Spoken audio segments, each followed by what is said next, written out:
Welcome to Widow to Warrior, transforming your pain into purpose, passion, and power.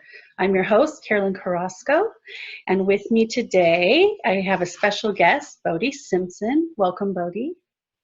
Hi, Carolyn. Thanks for having me. Oh, thank you for joining us. I'm so blessed to have you here. Thank you very much. So we're going to get started right away. We're going to gather around whatever is important to you, a couple photos of your love, some personal mementos, or something that makes you feel connected. And grab your candle, and we're going to light a candle in our memory of our loves. And I'll put mine right here with Manny and Gilbert. And then we're going to close our eyes. We're going to take a moment to feel them here with us and to let them bring us peace.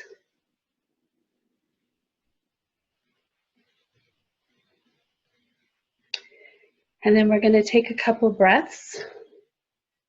Our first breath is going to be in remembrance of the memories we shared with our loves. We'll take that breath now.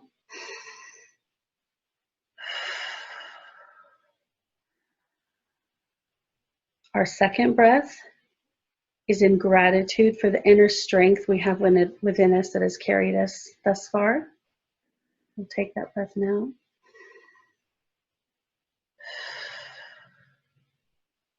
And our third breath is to breathe in the life we are going to live.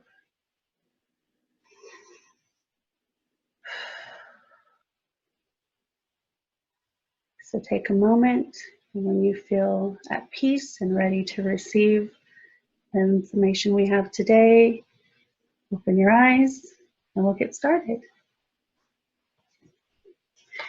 So I'll start by introducing Bodhi. I've got my little cheat sheet here, so I give her due. Bodhi is a registered art therapist, and today she's going to be sharing creative healing with us. So grab your paper, a journal, pen and pencil, some kind of art material that you like to work with, whether it be, I have my pastels here, so it can be markers, pastels, watercolor, whatever you feel comfortable with. And if you already have a candle with you, so that's one of her suggested materials. So from there, we will just, we'll introduce Jody. And Jody, why don't you start by telling us what art therapy is? Yeah, so first I just want to say that was such a beautiful opening. Oh, it just really was a lovely invitation to be present with everything today. And so what art therapy means to me is it is really taking the time to connect to how I feel and to help others connect to how they feel, and then to express that outside of us. And it really helps us to hold space to honor all of our feelings so that we don't try to suppress things that are hard or disconnect. In order to heal, it's really important that we open and that we honor all of it.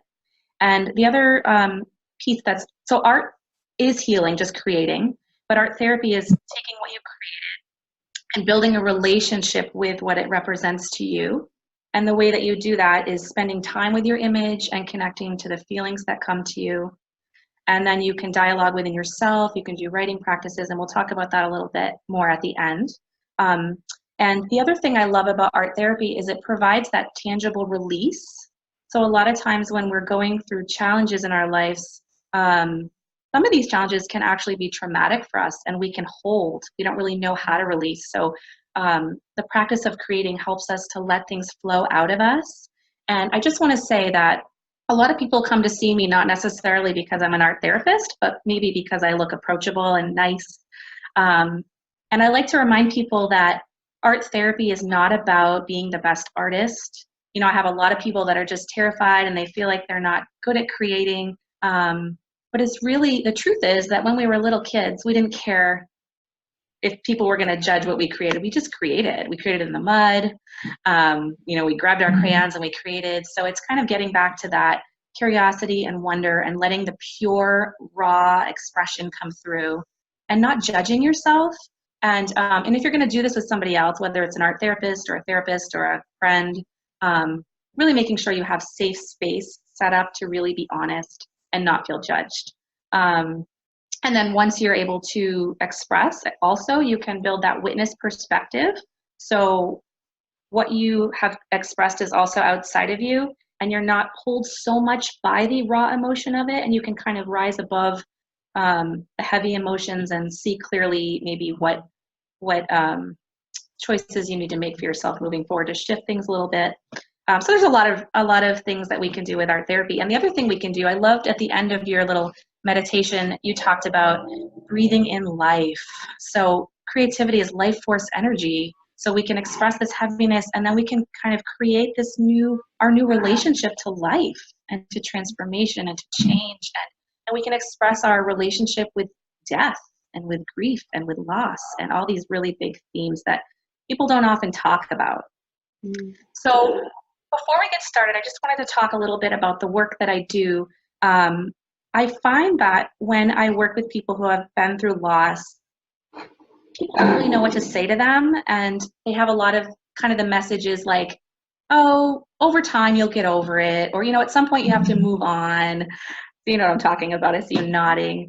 And it's, I'm sure people are trying to help, but they just really don't know. And I feel like in our culture, we haven't really been taught to talk about loss. Even with back in the day with Elizabeth Kubler-Ross, there was like the 5 stages of grief. You go through the stages and then you move on. But the truth is that it's not about moving on.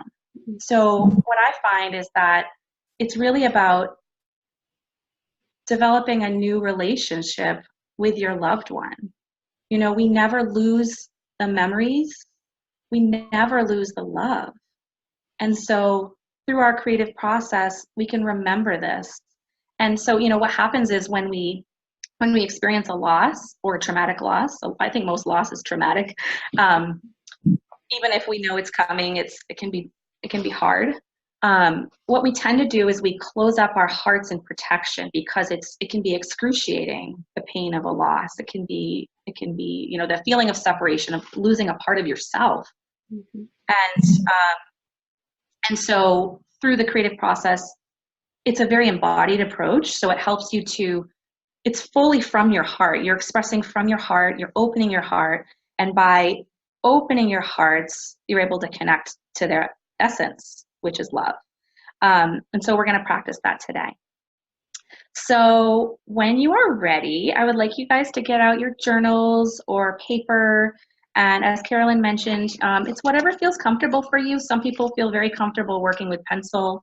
I often recommend pastels because you can't do a lot of detail, so that inner critic won't be as strong. And also, we're going to be really working to express the essence of our loved ones, and it gives that kind of an essence feel versus the very, detailed drawings that people tend to kind of get caught up with. But I think today I'm going to use markers, so it's whatever you feel comfortable with.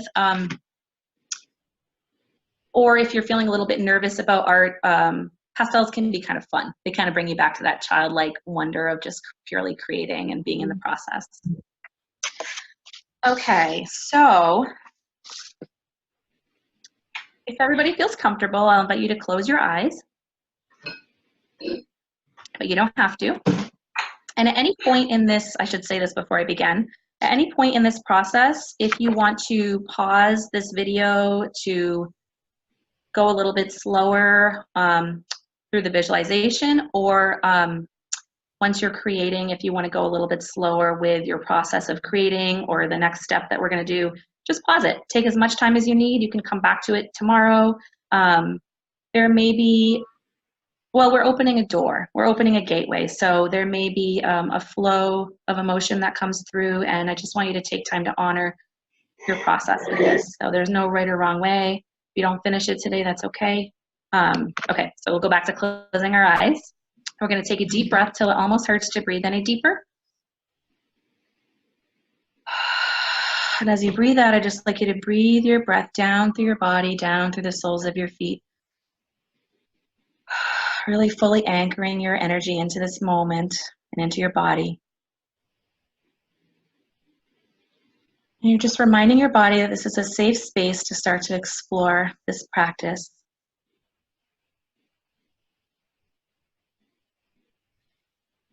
And what I'd like you to do, I'd like you to invite your awareness up into your mind's eye. Some people like to imagine pulling down a little film screen, projector screen where they might project images onto, or you just might imagine that you're seeing things. Either one is fine. It might just be colors. But what I'd like you to do is I'd like you to imagine your loved one.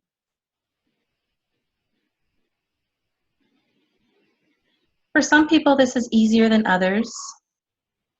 Some people may take the time to connect to a symbol, an animal, plant. There may be colors or patterns that remind you. So again, we're looking for the essence to come through. And as you hold this image in your mind's eye, what I'd like you to do is I'd like you to take a deep breath in through your heart. And I'd like you to breathe in this love that you have for this loved one. Just imagine that your heart is this flower opening up wide.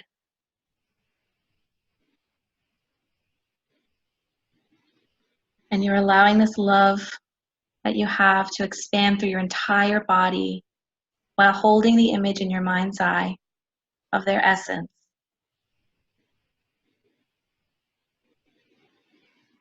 So you're inviting a reconnection. And any parts of your body that may have been closed or traumatized by this sense of separation, I just invite you to allow the gentleness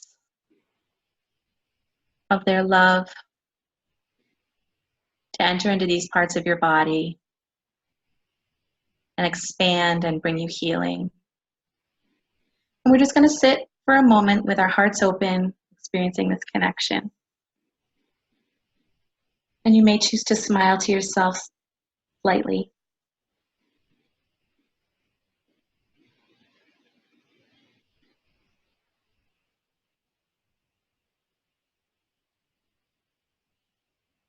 And what I'd like you to do now, so we're going to take this love that we have for our others, and we're going to take another deep breath in, and we're going to shift this love for our loved one into love for ourselves as well. So through this love for our loved one, I'd like you to expand this love into love for yourself. On our journey of healing and connection, it's important to bring ourselves self-compassion through these hard times. It's important to have as much love for ourselves as we do others. And so we're bringing this into balance today.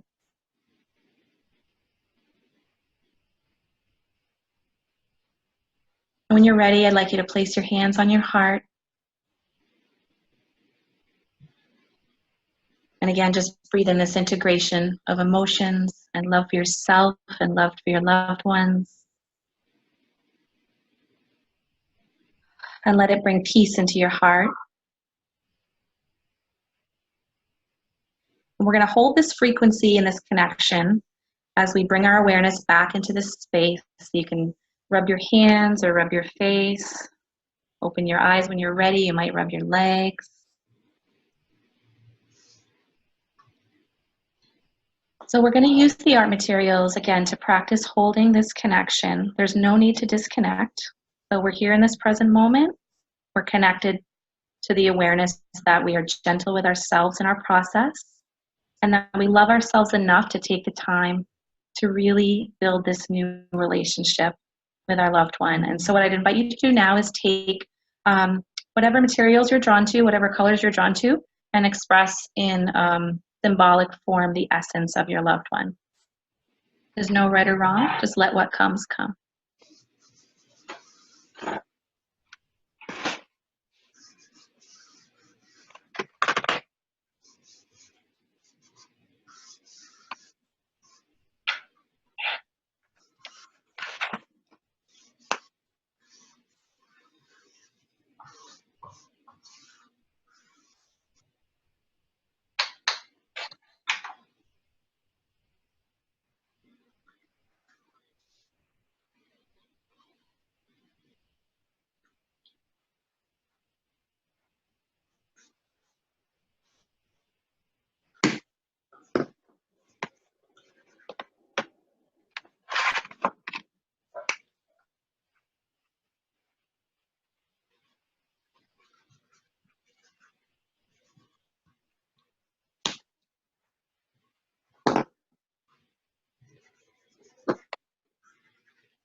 This is kind of fun. I'm no artist.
Oh, I'll let you tell me when you're ready. Yeah. I'm ready.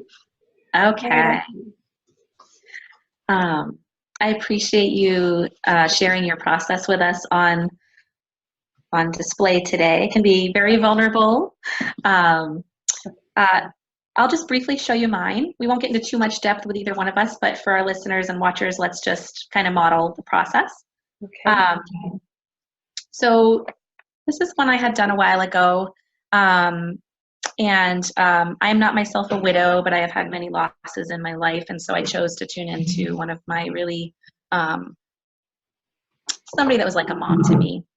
And so as you can see, I have many symbols on here that really represent the essence of this person. And so I'm curious, are you willing to share with us maybe what you thought of the process, what it felt like, what you created, and if you have a sense of what it represents to you? So, okay, like I said, I'm no artist, and I use pastels like you suggested because then I don't have to be such an artist. So I have two, so I had to work fast. So this is mine, I don't know if you can see. So this is Gilbert, this is Manny. Gilbert was a very calm man, very centered, very grounded. So I chose blue just because to me that's what it feels like. Manny was a very earthy individual, like he loved to plant and garden, and so I used green for him. It's kind of hard to tell. But for me, they represent love, so they've got big hearts because they both were amazing men with big hearts. But they also, like, this is kind of my darkness, but they're my light. So that's how I see them. Like, they help guide me, they help, like I think about them when I'm trying to make decisions and when I'm feeling low, what would they want me to do? How would they want me to feel? So I let them be my light. So that's kind of what that represents for me. That sounds like you already do beautiful work in keeping a connection. I try very hard. Yeah, it has really served me well to try to remember them fondly, and in, it's really easy to get stuck in the depths of your grief, but at the same time, I know that both of them they were here and they were with me because they wanted to make me happy. So I kind of feel like it honors them to be happy, because Mm. I think about them. If they were here, what would they want to see? Would they want to see me sitting on the couch crying, grieving? But that would make them feel terrible. Like that was at their doing, like they left and that left me here. So I wouldn't want them to feel that way. So I want them to see me shine. I want them to see me thrive. I want them to see me live the life they were robbed of. So to me, I try to stay in that place, and that keeps me moving forward instead of staying stuck in the darkness. Oh, that's so beautiful. Thank you so much. Oh, thank you. I had the honor of visiting Teotihuacan, Mexico this year actually it was last year, on the Day of the Dead. And what I realized is that in our culture, we have this like loss or death that happens, and then we move on. We don't talk about it. Like I said, we're taught to just deal with it.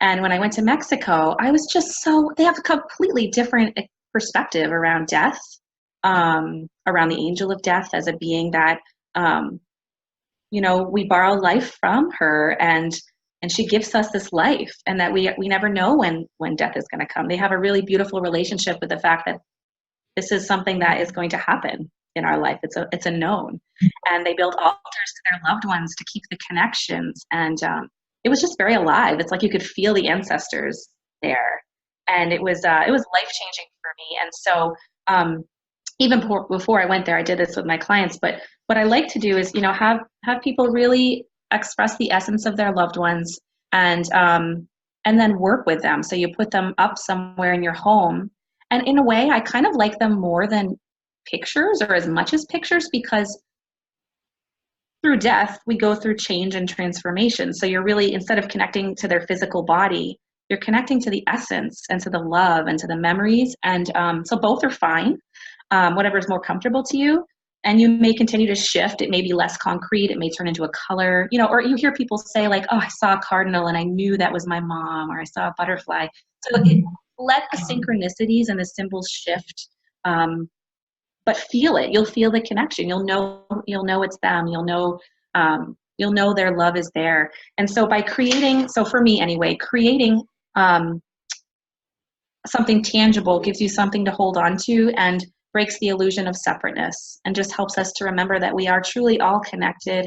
And the most important thing is just to take the time to feel it, and to open, and to notice when you're closing.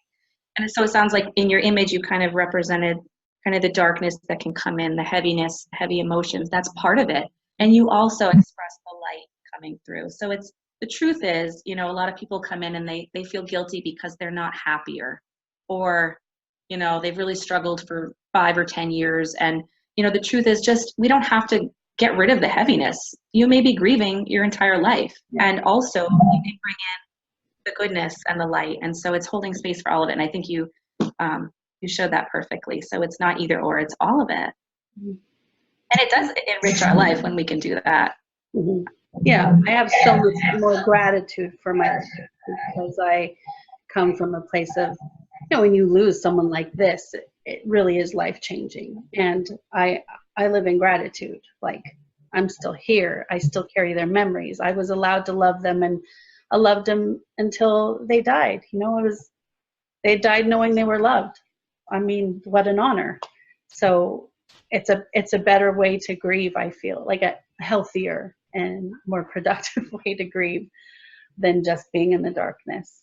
Yeah. Right. It really just brings everything into wholeness. It brings perspective. It's all of it. Life is super beautiful and amazing, and it's super hard, and we suffer and we struggle. And so I think it's just when we disown certain experiences or parts of ourselves that we get stuck. And the reason I pulled in the self-compassion piece in the visualization experience was because in order to feel love for others, we have to feel love for ourselves first. It has to kind of beam out of us. So as you're doing this work, and so for instance, if you're doing art and you're feeling super vulnerable and like not a good artist, that's a great way to start to develop a daily practice around just letting you be who you are authentically, letting your art be what it is and loving it anyway. And so with your grieving process, not judging, loving yourself anyway, it's, you know, it's really, really important. Yeah. And so for the free gift that I'm going to offer everybody, I'll just kind of jump into that.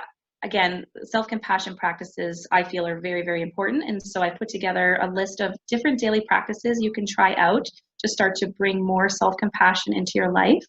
And this practice that we did today, just wanted to mention, there are a lot of ways you can go deeper with this. And basically, you can hold this image in your mind's eye, connect to the feeling, and just dialogue with your loved one internally. And some people like to do a writing process where you write with your dominant hand, write a letter, and then you tune into the essence of the image. And through the essence of the image of your loved one, you write back with your non-dominant hand. And then kind of put it away. And at a later time, you read the letter from your loved one with the non-dominant hand and really receive the message. And so whether you're channeling their essence or just purely connecting to their essence when they were on this earth, it's going to give you that sense of connection. So it kind of, you know, depends on what your beliefs are. But so there are just a lot of different ways to go deeper with all this work. I should also mention to sign up for my free gift. When you go on my website, which is Conscious Art Therapy, you just click on to sign up for my blog, and you'll immediately get the PDF. But I do a lot of blogs that share just different daily practices. So if you like the process of creative healing, check me out, and we can continue the process together. That's awesome. Thank you so much for that. I know the ladies are going to love that. I myself have signed up already, so I will be doing the same. So, but I want to thank you so much for what you prepared for us today, for the free gift, for helping us go a little deeper into our heart. And I want all the work you did to prepare for today's session. Thank you very much. Thank you so much, Carolyn. All right.